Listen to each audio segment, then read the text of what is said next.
So it's been a crazy week for me, okay? It's been a crazy week for me. Got to an argument, got to a text battle. It's been a crazy week for me, and I just want to share it with you, my listeners. I'm just so glad to be here with you because just putting this week behind me is crazy. So I got into a big text message battle, big argument, and it just was something so petty, okay? Something so freaking petty. You're not going to believe what it was over. When I tell you, you're just going to be like, really? Like, seriously, that's what was over? You went through all that, all this controversy was over this. It was over Jello pudding pops. It was a Jello pudding pops. I got to my wife because she said it was the right time to throw away Jello pudding pops. My 4-year-old was arguing with me over these Jello pudding pops because I wanted to throw them away because I felt they was about to expire and they'd been there too long. And my wife was saying it's not the time to throw them away. Then my 4-year-old went and got him one out of the freezer, sitting there eating it while me and my wife arguing. So I'm standing back on on the wall like this, just pissed. Like, you're just gonna eat the Jello pudding pop in front of me. So you're just gonna sit here and eat the Jello pudding pop. You're gonna eat a stale Jello pudding pop. That's what you're gonna do now. That's what we doing. Okay, so we just eating stale Jello pudding pops. Okay, that's what we doing. So me and my wife got into arguing about that. And I'm still pissed off. Can't you tell? You know how you get so mad your hands started shaking stuff, you can't even control it. That's how pissed off I was. Nah, I'm joking with y'all. Welcome to the Past Present Podcast. I'm your host, Alan the Great. I want to thank y'all for being here for another week, another show. If you haven't done it yet, hit that subscribe button and, be a part of the family. I was just joking. There was no arguments. There was no controversy. No phone calls, no nasty phone calls, nothing. We just trying to have a little fun with y'all, making a little light before we get to the serious stuff. So let's get right to it. You already know what the deal is. You read the description, seen the title. You know how this whole thing go. You know what we're here to talk about. Bill Cosby was sentenced to 3 to 10 years in federal prison, into a maximum federal prison for the sexual assault of Andrea Constad. He had drugged Andrea Constad, who was a former employee at Temple University, which Bill Cosby had strong ties to, gave a lot of money to. Temple was a Philadelphia-based college, where Bill Cosby, it was his old college. He attended the college. He's from Philadelphia, has roots in Philadelphia. He was supposed to be helping Andrea Constad, who was hoping to be a WNBA player, didn't meet her dreams, was looking to move on to something else. So allegedly he drugged her. Well, I guess you can't say allegedly now, he's convicted of it. He drugged her and 60 other women. Now, a lot of people came out after this conviction and the outrage that, first of all, Bill Cosby was sentenced 3 to 10 years.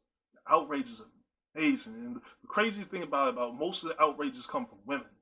And that shocked me, honestly. It shocked me that most of the outrages come from women who were saying, well, why did they wait so long to speak up on it? They waited too long. They should have spoke up sooner. It can't be true. Why did they wait so long? Then you got the whole thing where, no, you know why this is happening, right? It's because he wanted to buy NBC. You know that's why they messing with him now. They trying to mess with him because he tried to buy NBC. You know that's the reason, right? Then it's, well, they try to cover up the Mike Brown situation, so that's why he started this. And it's like multiple different conspiracy theories of why this happened. So let's go down the line. Let's get right into it. So let's talk about the NBC thing first. Very true that Bill Cosby tried to buy NBC. Yes. In 1992, he tried to buy NBC for $4 billion from General Electric Company. General Electric Company bought NBC for $6.5 billion. And the network was not doing well, so they were looking to sell it. Bill Cosby and several partners reached out to NBC in an attempt to buy the network. Of course, Bill Cosby had The Cosby Show, which was a huge show in the 80s and just ran over all into the 90s, was an epic show, and even gave him the title of America's Dad. Not like he was that African-American dad, America's Dad. So you can imagine how shocked and outraged we are that America's Dad has been convicted of sexual assault. We can't imagine that. A lot of people are having a hard time wrapping their heads around it, that Cliff Huxtable, America's Dad, had one of the greatest families in the world, the first black family represented on TV, a successful black couple, raising their children together. Mom was a lawyer, dad was a doctor, would be caught up in such controversy and now be convicted of sexual assault, spending the rest of his life, which I assume is 3 to 10 years. Bill Cosby pretty old, he's going blind, in prison. And the question is, does he deserve it? Does he deserve it? Are these women lying on Bill? The question of whether he deserves it simply lies in this. You have to understand what a woman goes through after being sexually assaulted or raped, okay? So let's talk about that for a second. There's a lot of people saying, well, why didn't they speak up sooner? They should have spoke up sooner. Why did they wait so long to speak up? This is not the right time to speak up. They should have spoke up at the right time. Let's touch on it. Bill Cosby was a huge figure, okay? We talked about Bill Cosby, Cosby Show. Think about it, Cosby Show, different world. He had this stand-up specials. He's a movie star. Bill Cosby was huge. Like I said, he was about to buy NBC. And for all you think that this is happening because of NBC, by the way, he tried to buy NBC in 1992. That was 26 years ago. So do the math, people, 26 years ago. So there was no way that unless somebody's holding a serious grudge, that's not the reason they're trying to convict Bill. They convict Bill Cosby of rape or sexual assault, okay? So that's not it. But let's touch on this for a second. We talk about women who are waiting too long. When a woman is sexually assaulted, they go through 3 levels of grief. The first level of grief they go through is they start blaming themselves. Did I do something wrong? Did I give off the wrong signals? Maybe I said something wrong. Maybe I did something to make him think I wanted. Maybe it's how I was dressed. Maybe it's the way I was talking. Maybe I was just too friendly. They start blaming themselves for the sexual assault. Then they go through embarrassment. They feel embarrassed by how the rest of the world is going to see them. They're ashamed of how the rest of the world is going to view them, how society is going to view them. Are people going to look at them and point and say, yeah, this girl is sexually assaulted. Why she didn't do something about it? She could have did something to stop it. Why didn't she prevent it? Why didn't she didn't fight back? Why didn't she tell them no? Simple answers that people think, but are not so simple when you're being sexually assaulted. Third one is anybody truly going to believe you? Think about this. Bill Cosby's a huge figure. Tried by NBC. Very powerful man in Hollywood. Had an amazing show, one of the most greatest shows that ever seen on network TV. Would somebody truly believe him? When you talk about timing, think about this. Several of the women did reach out to lawyers to speak about Bill Cosby raping them or sexually assaulting them. You know what the lawyer did? There's no way he could have did that. You're lying, and laughed them out of the office. Laughed them out of the office and told them there's no way Bill Cosby would ever do such a thing like that. I couldn't believe it in a million years. Cliff Huxtable, no way. So he said they should have spoke up sooner than they did. Another thing somebody said to me, they said, you got to talk about this on the show. You got to talk about this.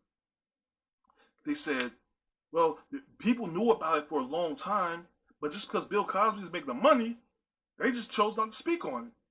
This is a very true statement. This is not something that just popped out of nowhere. For people saying, well, why did they wait so long to speak up? People knew about Bill Cosby and his sexual assaults for a long time. A lot of people did. Hell, I knew about it. I knew about it because you hear about it through comedians, through jokes. You just hear chatter and stuff. You know, not that I'm in the loops or anything, but you just hear chatter. You hear it. People make little slick comments and stuff, and some people ignore them. Some people laughed them off and just kept it pushing. But the reality is, it was out there. It was out there, but the truth of the matter is, Bill Cosby's just too big. D.L. Hughley got into a verbal conflict with Bill Cosby on the radio. And this is an example of how big Bill Cosby was and how the fact that people knew about it. Got into an argument with him on the radio. And Bill Cosby, who loved to berate young up-and-coming comedians, was like, DL, you say nigger and you cursing your jokes. And I'm paraphrasing, but DL was like, yeah, but women don't wake up drugged with their panties off being raped after partying with me. So Bill Cosby told DL this would never air on TV. This radio show would never air. So DL's like, not like hell it won't. It's going out tomorrow. DL's top brass came down and retrieved the tape and told DL if he ever aired this tape on, put this tape on air, that he would never work in radio again. That's how powerful Bill Cosby was. Shut down a radio interview because he didn't like how he was portrayed and what was said about him. So you say he couldn't shut these women down who are mostly aspiring actresses. I can't even talk right now. Aspiring actresses. I think I got it. Yes. So you didn't think he could shut them down? Absolutely. Bill Cosby had the power to shut these women down. So of course they didn't speak up. They couldn't speak up. Of course these women felt powerless. Until Andrea Constand had the strength, the power to speak up and stand up to Bill Cosby. It only takes one voice to stand up and speak up against the injustices and things that happen to people. She had the bravery to do it. Then the other 59 women chose to back her, all telling a story about how Bill Cosby gave them pills, drugged them, and sexually assaulted them. But still, people didn't believe it. Still, people didn't believe. Well, he gave him money. He gave him money, so that should be enough. Why did she just wanted money? Well, multiple women are not even taking money. They refused to sue Bill Cosby. Why? Because they knew that was going to be the narrative. That if they sued Bill Cosby, that then people would start to say, and they even came out and said, that y'all going to say, people going to say, society's going to say, they're only doing it for money. So Andrea Constad, yes, she was paid, and several other people was paid, but here was a smoking gun that really did Bill Cosby in. During the deposition, Bill Cosby did say, yes, I got Quaaludes, which is a drug that is like a date rape drug. Yes, I got Quaaludes for the reason to drug young women to make them have sex with them. Said that in deposition. That was pretty much what took Bill Cosby down. It was an admission of guilt. In the first trial, the judge wouldn't let him speak on it. Second trial, they put it in there. So the other things, so we covered it. NBC, y'all said it was NBC. Y'all said it was over money. Y'all said, why didn't they speak up? Y'all said it was over the Mike Brown thing. What's the other thing people said? They said, well, Harvey Weinstein, he's out here raping people. Bill O'Reilly, he's doing it.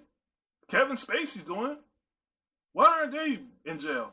Very true statement. Very true statement. Hey, Harvey Weinstein has sexually assaulted and attempted sexual assault multiple. I think it's upwards of 20 or 30 women who are aspiring actresses, star actresses throughout the years. Harvey Weinstein once owned Weinstein Corporation, a huge movie production company, and he used his power, his wielding power, to sexually assault and take advantage of young aspiring actresses as well as stars. By saying that if they spoke up, or if they didn't do what he wanted them to do, then they would never act again. Think about this for a second. You at work and your boss tries this. The vice president or president comes into the company, he sexually assaults you. Or he threatens you, if you don't have sex with him at the office party, the Christmas party, you ain't gonna never work again. Not just at this job, you'll never have a job again. Because a lot of people like say, well, I would have did this, and I would have did that, and I would have spoke up. No, you wouldn't. It's difficult for you. I'm not saying all you wouldn't, but most of you wouldn't. You don't know what you'll do until you're in that situation. You don't know how you react until your livelihood is truly put in jeopardy. Think about this. There's some powerful men out here. Terry Crews was sexually assaulted in the middle of a Hollywood party. A high-power agent walked up to him. He said he wanted to meet him. He represented Adam Sandler as well as multiple movie stars. Terry Crews wanted to meet the dude. Hollywood party, supposed to get introduced to him. The dude crossed the room, making little signs with his tongue at Terry Crews. And Terry Crews was like, what the hell is wrong with this dude? This is the way he break the ice or something? Like, what's going on with him? So dude walks up to him, walks up to Terry Crews. Terry Crews puts his hand up like, hey, how you doing, sir? Trying to shake his hand. Dude goes under Terry Crews' hand, grabs his genitals right in front of his wife. So, Terry Crews ain't sit there and let him play with his balls or nothing. He pushed him off. It's like, yo, dude, what's up? What's wrong with you?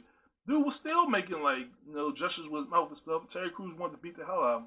Thank God his wife was there to talk him out of attacking this dude. And Terry Crews later said in front of the Senate, when they asked him in the Senate committee, why didn't you attack him? Why didn't you beat the crap out of him? You're a big dude. You're an ex-NFL player. Why didn't you just beat the crap out of him? Terry Crews said, I'm a black man. I come from Detroit. I wouldn't have opportunities if I had beat him up. I would never work in Hollywood again. Terry Crews also said he was up for a role. He played in Expendables. The producer of this Expendables movie reached out to Terry Crews' agent and said, look, if you don't drop these charges, you don't drop this lawsuit against this agent, this high-power agent, then we're not going to put you in Expendables 4. Think about this for a second, people. When you're talking about why people ain't speaking up towards rape, against rape, they're not speaking up against sexual assaults, think about this. Terry Crews was threatening. If you don't drop this lawsuit, then you're not going to be in Expendables 4. Not only that, he may never be in a movie again. Terry Crews still chose to take the chance and fight for what's right and said, nah, you know what? If I ain't in the movie, so be it. But that wasn't the end of it. Even with Terry Crews, he's berated for speaking up. Because he's a big, bulky dude, why aren't you fighting? People teasing him. Russell Simmons spoke out about him. All these people spoke out against him and basically laughed at him because he's a dude being sexually assaulted. So we ain't just talking about women being sexually assaulted. Think about a man for a second. Let's think about our men out here who's being sexually assaulted. Not even just by women, by other men. We can't speak out. We can't even let speak out because if we speak out about sexual assault, Do you know the embarrassment that will set out against us? Listen, I ain't gonna lie to you. I don't know if I would have the courage to speak out about sexual assault.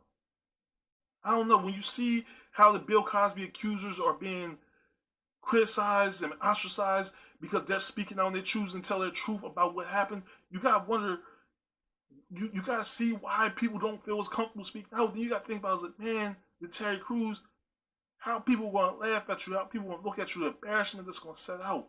Dude got sexually assaulted in front of his wife. I couldn't imagine that. And I praise him for his restraint, because I don't know if I would have the same restraint if a dude just walked up to me and grabbed my balls in front of my wife. I don't know if I had the same restraint. I don't. But you think about the Kevin Spaceys and the Harvey Weinsteins, and we can't forget about the Brett Kavanaugh's. People, if you really, really just don't care about sexual assault, you really just feel like, you know what, it don't mean nothing to me, and while you defending Bill Cosby against sexual assault, just think about something. If you don't think about nothing else, think about this.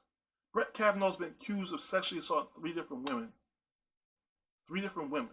Okay? If you don't know who Brett Kavanaugh is, he's about to be nominated for the Supreme Court. And if you don't know nothing about the Supreme Court, I know y'all don't want to hear about it, I know y'all not interested, but I'm just going to touch on it real quick, and I'll get right off it. Treat it like a robbery, in and out. So, Brett Kavanaugh is going to be Supreme Court. He may be nominated to the Supreme Court. Understand something about that nomination, what it means. It means not that he'll be elected every year to stay on the Supreme Court. It's a lifetime appointment. So once he's on the Supreme Court, it's a lifetime appointment until he dies that he'll sit on the Supreme Court. Not only that, but he will be making big decisions that not only affect you, me, and everybody else. And so women who are being sexually assaulted, or the women who are out here, even you men who have experienced or haven't experienced yet, just think about this. This man is going to affect laws. He's going to have a huge influence and decision on laws that will prevent and protect you from being sexually assaulted, or your family member or a friend or someone you know from being sexually assaulted. This is not a joke, people. You can no longer ignore this stuff. I don't know how many more ways I can tell you. Like, seriously, like, you got to think about it. This is serious, and you know what? We walked around just ignoring this, and we don't want to deal with politics, so we just ignore what's happening, but we can't do that no more. The time has come. You have to wake up, people. You got to see. But you understand how it goes? We believe in the lie instead of seeking out the truth. We so interested in the lie that we won't even seek out the truth. 60 women have came and spoke out about Bill Cosby.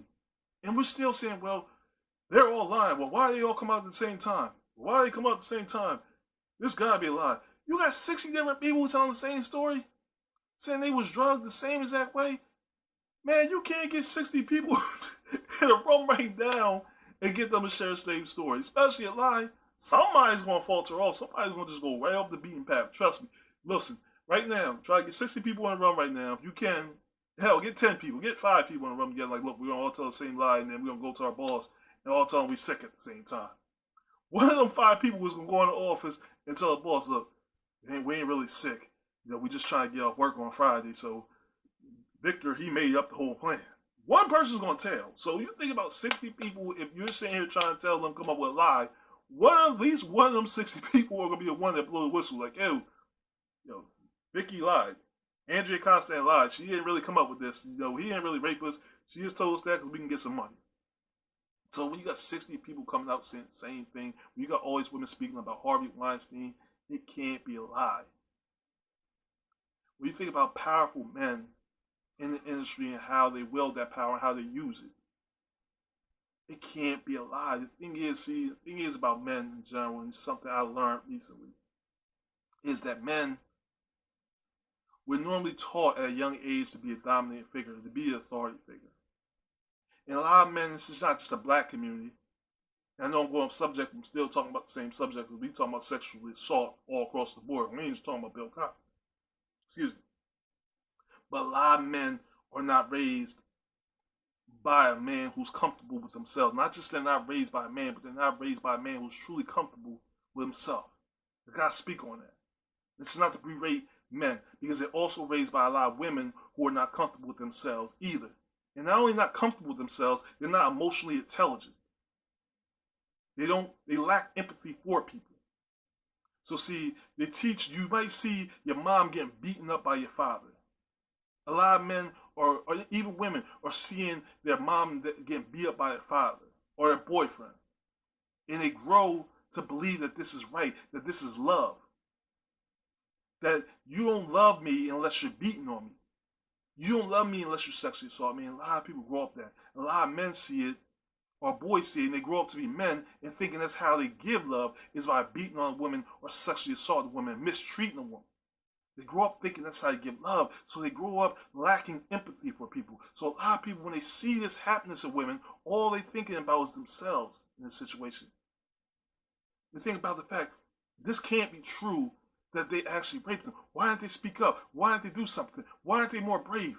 But you ask yourself, how brave are you truly? What do you speak up against? What happens to you right now? Because it don't have to be sexual assault. What's happening in your life right now that you're not speaking up about? Think about that for a second.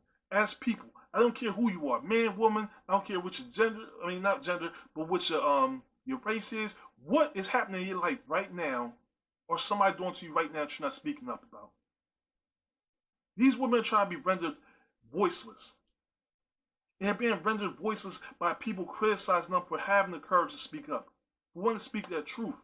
And you got people out here trying to render them voiceless. Who's the victim here? Bill Cosby or the people who are raped? Because we sit here so concerned about Bill Cosby. Oh my gosh, he's 75 or 80 years old, however old he is. He's going blind. You know, they're labeling him as a sexual predator. And he can't be a threat to people. He should be on house arrest. He shouldn't be in jail. But we don't keep in mind, we're not thinking about these women who are going to live in prison for the rest of their lives as well. So even if we put him in house arrest, they can't be released from that mental prison that they live in because their lives will never be the same again.